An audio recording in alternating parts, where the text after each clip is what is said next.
All right, we're going to start with test 58E mathematics. It's problem number 42. We're going to need a couple formulas here, kids. So first things first, formulas you'll need here, it's area of a circle, pi r squared, and the second one is circumference, 2 pi r.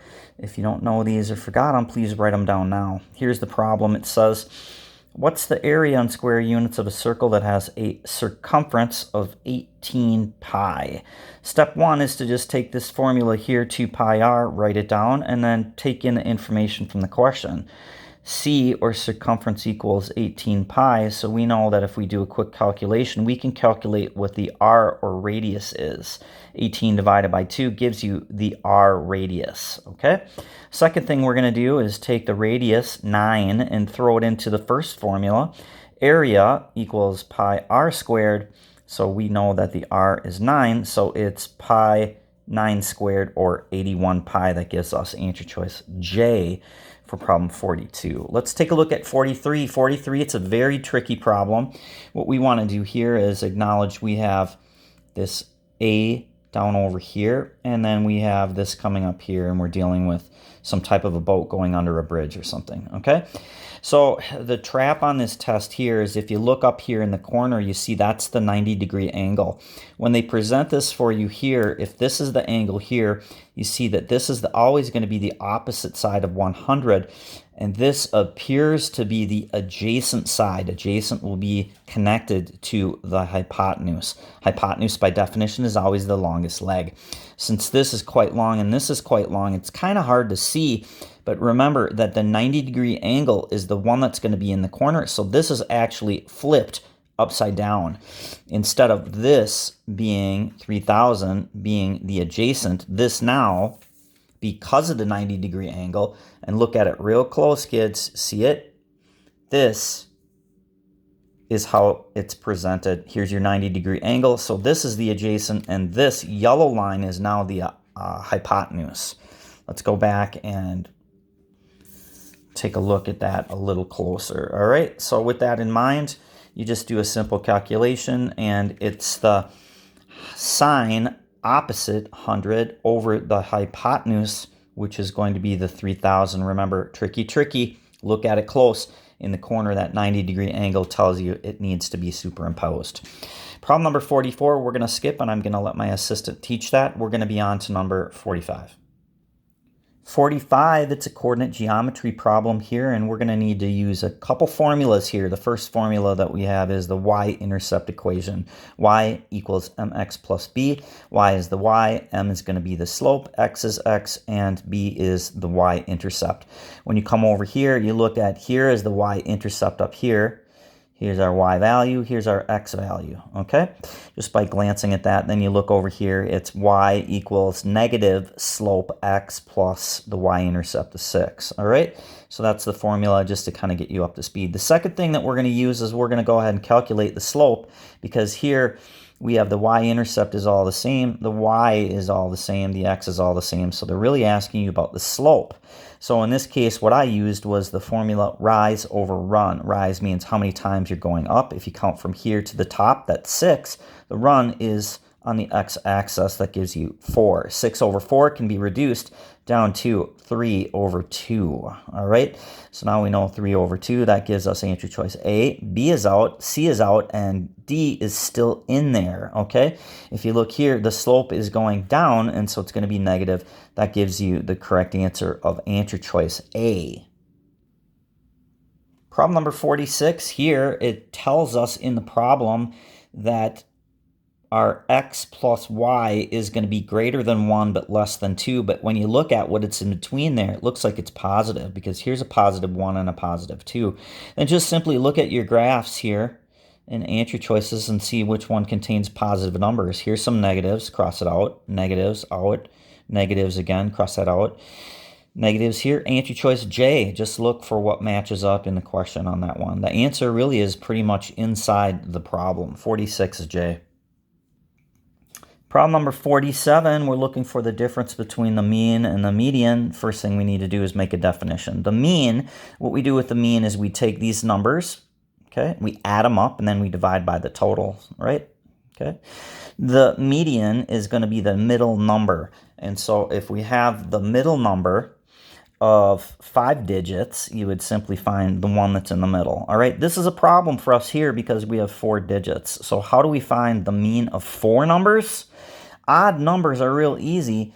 If you've got a sequence of 5 numbers, 7 numbers, 9 numbers, you just find the middle one. Here, what we're going to have to do is we're going to have to take our middle values and find the average of the middle. Okay, so the two middle values here are 8 and 10. We add 8 and 10 together, divide it by 2 to find really the mean of those two numbers. The difference between 8 and 9 is going to be 9. So we find the median here is going to be 9. All right. To find the mean, you just add up these top numbers, 3, 8, 10, 15, and then divide it by the total number, which is 4. 3, 8, 10, 15, and 4 divided by 4 is going to give you 9. So what is the difference between the two? 9 minus 9 gives you answer choice A, which is 0. 47 is A. Problem 48 and 49, I'll have my assistant teach those. If you attend the class, you'll see those be taught in class. If you have questions and you can't make the class, just text Professor Thomas. On to problem 50. Problem number 50, here I used a little bit of wizard's logic, all right? We have C, which is an unknown value, all right? So here it says Casey paid $8.56, including 7% sales tax. Which of the following would solve for C, okay? So I came over here. The first thing that I did is I said, all right, so we have the total is $8.56. That includes a 7% charge for the tax. That means that the C value has to be less than 8, okay? And so if you just did 7% of $8.56, you're going to see that's like 59 cents, right? So I said, hey, what if we just took like a nice easy round number and we know that $8.56 is the total. Why don't we just take a nice easy number like $8, okay? So if we take $8, our C value now is wizard's logic. You just say C equals 8, and then you multiply that by the 7 cents. 8 times 0.07 gives you 56 cents, and whoa, lo and behold, $8 plus 56 cents gives you $8.56. Pretty good guess. However, it's really not that tough. You got to think and remember that wizard's logic says math is numbers, not letters. Just grab anything. You could have done 7 if you wanted and saw that that number was nice and round. However, that number was a little bit lower, okay? If you looked at it and you did the reverse backwards, you could kind of calculate, and still, I think if you chose 7, or if you chose 10, you could have still derived this C plus 0.7 times C equals 856. That's going to give you answer choice F. Just plug in some numbers and see where you're at, and then glance at your answer choices here. You don't really need to solve it. You just need to know the format of it. Wizard's logic, 50 is F. 51, it's some pre-algebra. It's mostly just definitions here. We have what's called an irrational number, if you remember that from way back, probably in 5th, 6th grade. What is an irrational number? Irrational numbers are numbers without repeating digits that can't be written as a ratio, all right? So first of all, we know that the definition helps us knock out answer choice A. It says the ratio of the width of the rectangle to the length. That's out right away, okay?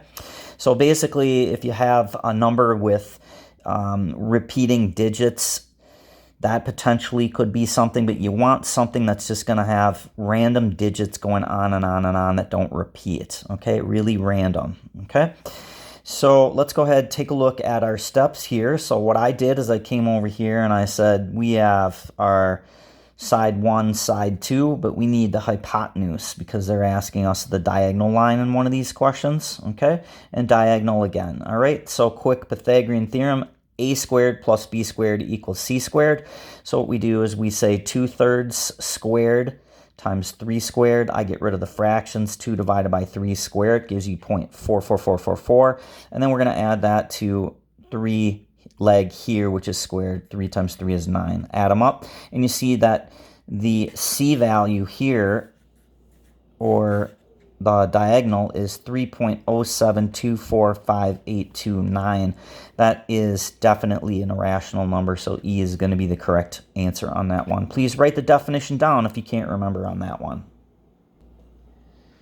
Problem 52, we're going to do a little bit of wizard skateboard. Remember, wizard skateboard is saying basically what we do here is we come and say, okay, so if we have a circle that's 360 degrees, we have a straight line, and the straight line is going to be half of a circle, so 360 divided by 2 is 180.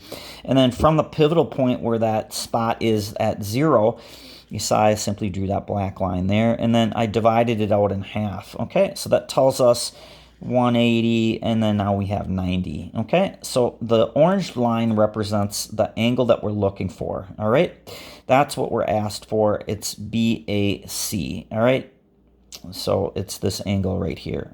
So from here, I just drew a line, 180, and then divided the line at the pivotal point here and made it into a 90-degree angle. Then I looked at the two, and as carefully as I could, I divided it again at the pivotal point here and drew a straight line going out in this direction. Remember, this is level with your desk or the table that you're at, okay?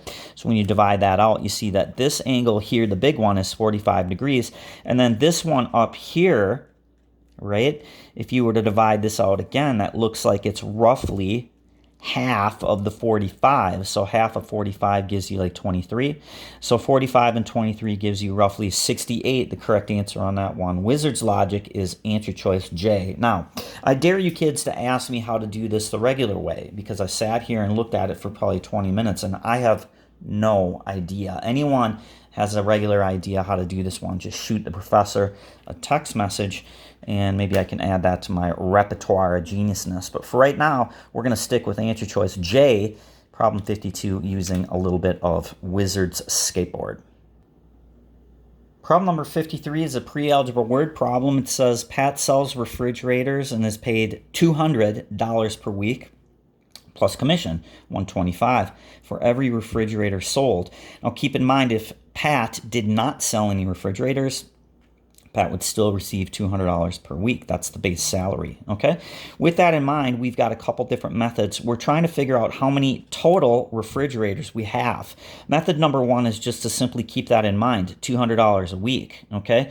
So if we have $200 a week as the base salary, we don't need to sell any. We could sell 0 and still get 200. So we have to subtract the 200 away from the weekly salary, okay? The weekly salary is going to be the P value. So it's going to be P minus 200. When you do that, look for an answer choice that says P minus 200. There it is right there in answer choice A. B has the wrong value. P minus 125. C, nope. D and E, they're all out of there. A leads you to the correct answer here with method number one. Just looking at your answer choices and acknowledging $200 a week is the base salary. Now, let's say that we wanted to do a little bit of Wizard's logic. What you do is you come over here and you just grab a number for your value that is a letter. In this case here, it says we have P dollars, all right? We already know that we're going to get paid $200 a week for nothing, just showing up to work, and then there's a commission of $125 per. So let's just say you sold a couple of them a week, plus the 200, that's going to give you maybe 450 or something like that, right? So I just picked a nice easy number for me to round. I just said P equals $1,000. $1,000 a week is what this guy is going to make, okay? Or this gal is going to make, all right? So P equals 1,000. Then just plug in your answer choices, okay? So if you come over here, it's 1,000 minus 200, that's 800, and then divide it by 125. Write that down, okay? Same thing with this, 1,000 minus 125 divided by 200, and so forth, okay? If you do that, that's not really going to take you a ton of time, but when you do that, you're going to see right away that answer choice C and D, they give you negative numbers, and that means you're going to sell negative numbers, a number of refrigerators. Not really, okay? Those can be knocked out right away, okay? Then what we're going to do next is we're going to think about it, okay? We're going to have the last three answer choices here, and then you're going to start thinking about how this is all playing out. Okay, so yes, I got roughly 4, or I got 3 here, I got 5. Whatever you got your numbers here potentially could be, they could be the number of refrigerators, but if you reworked them backwards, right? So let's say that you got 5 for this one, you would say, okay, so if I got 5 refrigerators times 125, right? And then I added that to the 200. Does that give me the original value that I had?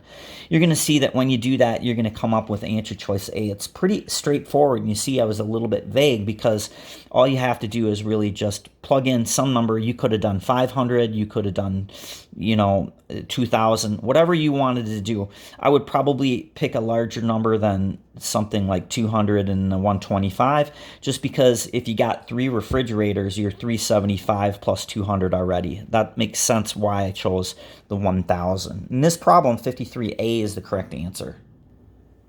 Problem number 54 is a word problem. It's pre-algebra, and we're just basically going to come over here. It says if x represents an integer, the statement, if x is divisible by 4, then x is even, okay? So then you just come over here, keep that in mind, and then just plug in your answers here. Just make sure that they make sense. Answer choice 1 here, it says, if x is not divisible by 4, then x is not even. Well, that's false, because what if you have 2? 2 is not divisible, but it's still even, so that means that can be crossed out.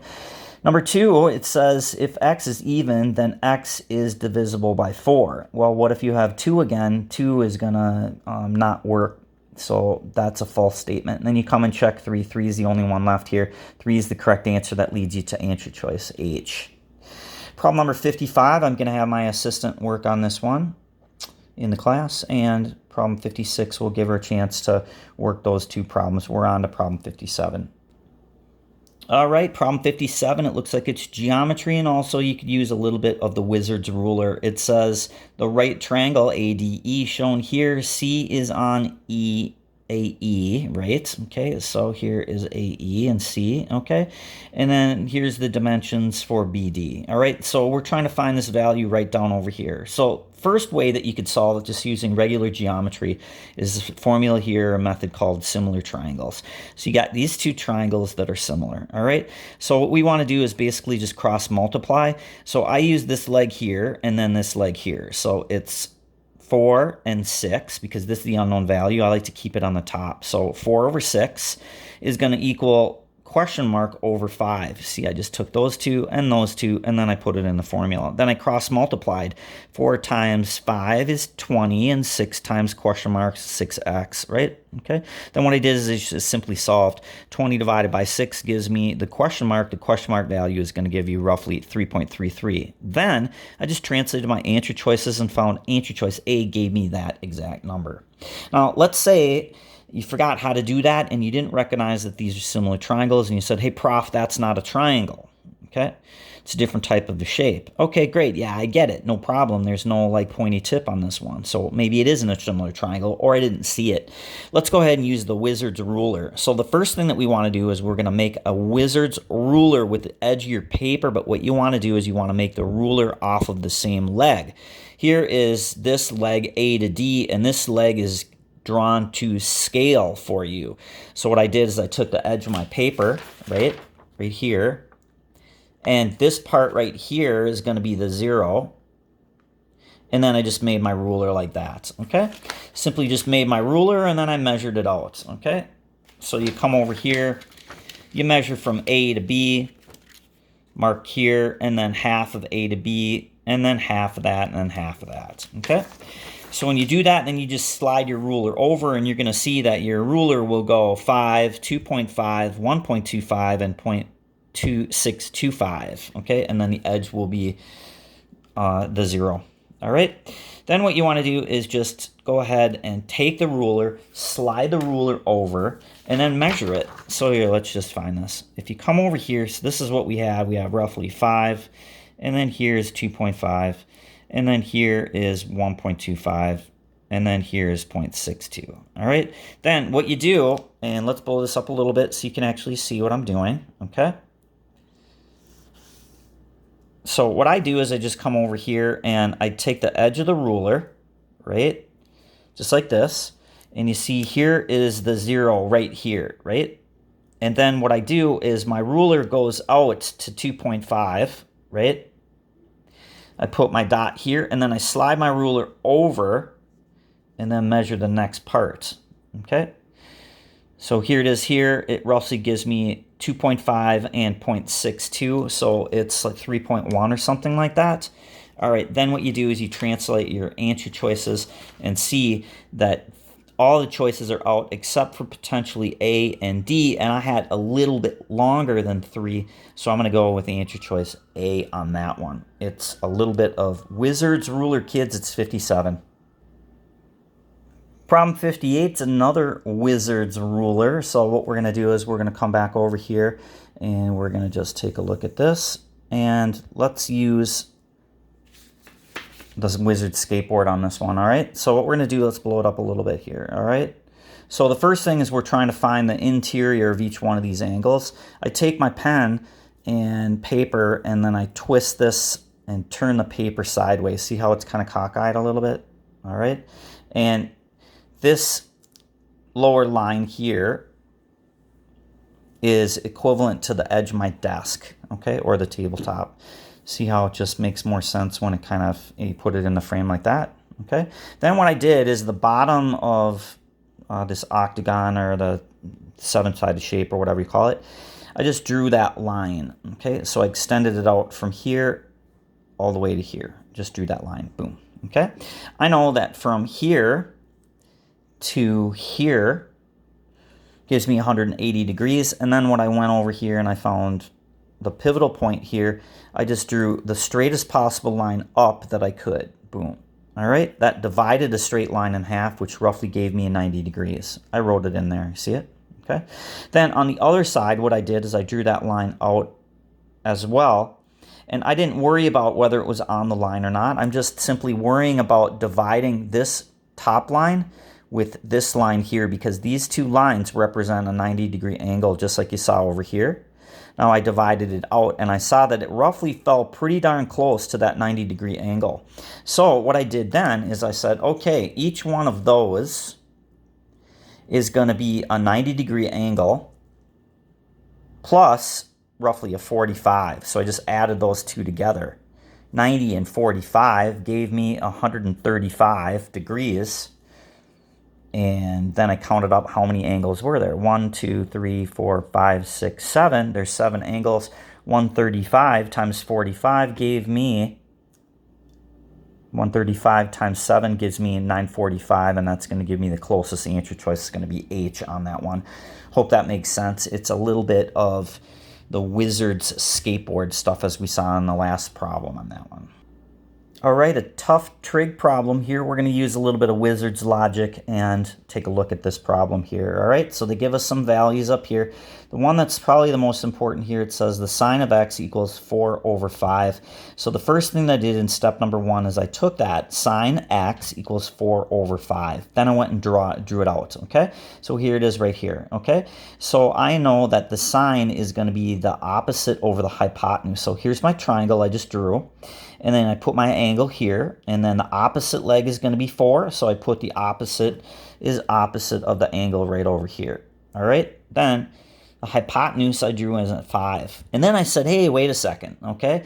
So 4 and 5, that means we've got an unknown value. That is a 3, 4, 5 triangle. So with that in mind, I didn't have to even calculate it out. If it would have been something else, you could have used Pythagorean theorem to solve it, okay? If you didn't recognize it's a 3, 4, 5, you could have done Pythagorean theorem, a squared plus b squared equals c squared, to still come up with a value for that x value right there, which is going to be the adjacent side, and that is going to equal 3, okay? So now we know that we have the triangle at 3, 4, and 5. So here are unknown sides, that's our 3. Now, they tell us here we're looking for the secant, okay?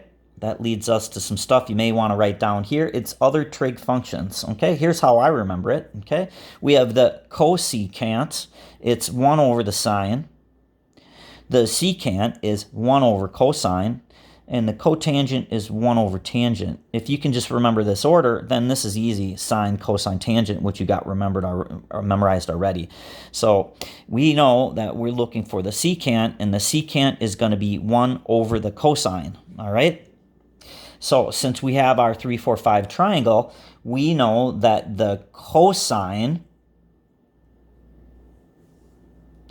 is SOHCAHTOA, A over H. All right, so our A value is going to be 3.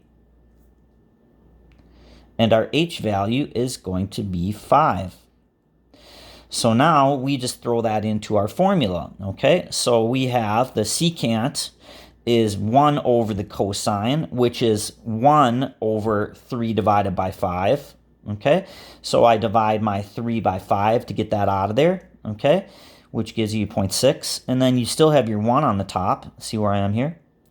So 1 divided by 0.6 gives you the value of 1.67, all right? Then in the final step, what we want to do is just simply go over to your answer choices and translate those answer choices and go fishing for the number 1.67. So here it is, 1 over 5, that's 0.2. You see the answer choice E, 5 over 3 gives you 1.67. E is the correct answer on that. Kids, it's other trig functions. Make sure that you write this down, try and memorize it. It's really not that tough. Here, this part here might have been the part where you forgot about it or maybe you didn't have the formulas. 59, trig, E.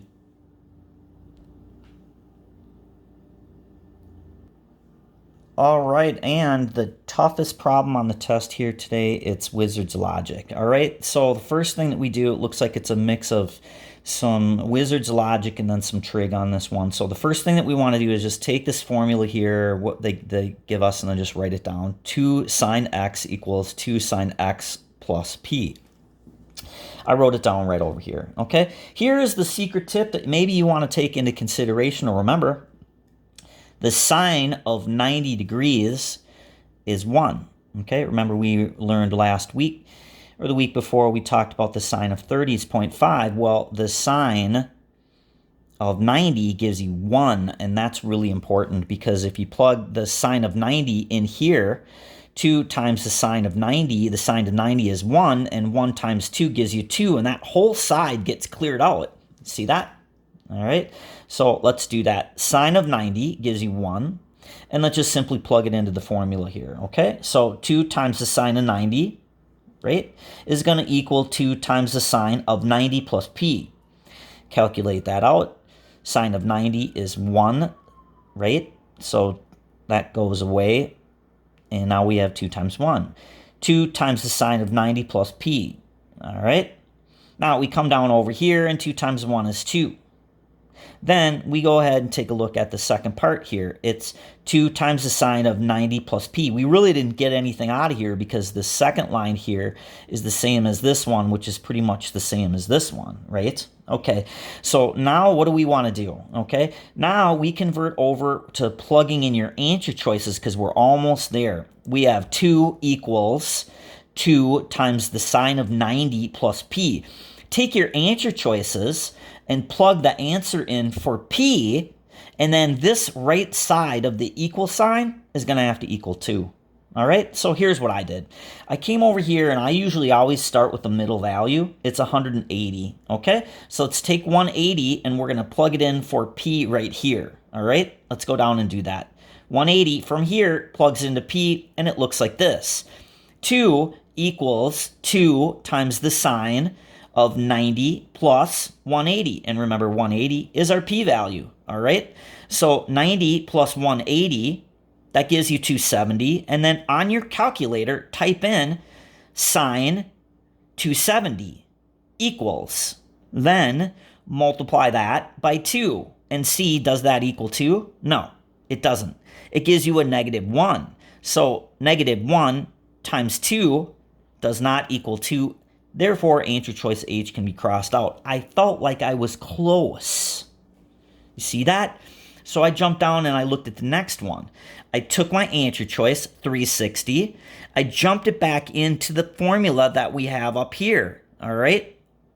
So the formula we have up here is our P. You take this X value we've already said is going to be 90 degrees. And now we're going to take 360 and put it in the P value and then calculate that all out.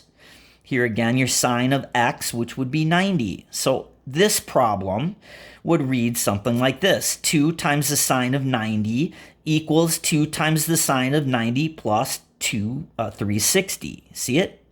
Take that and we'll rewrite it down over here for J. All right, here it is.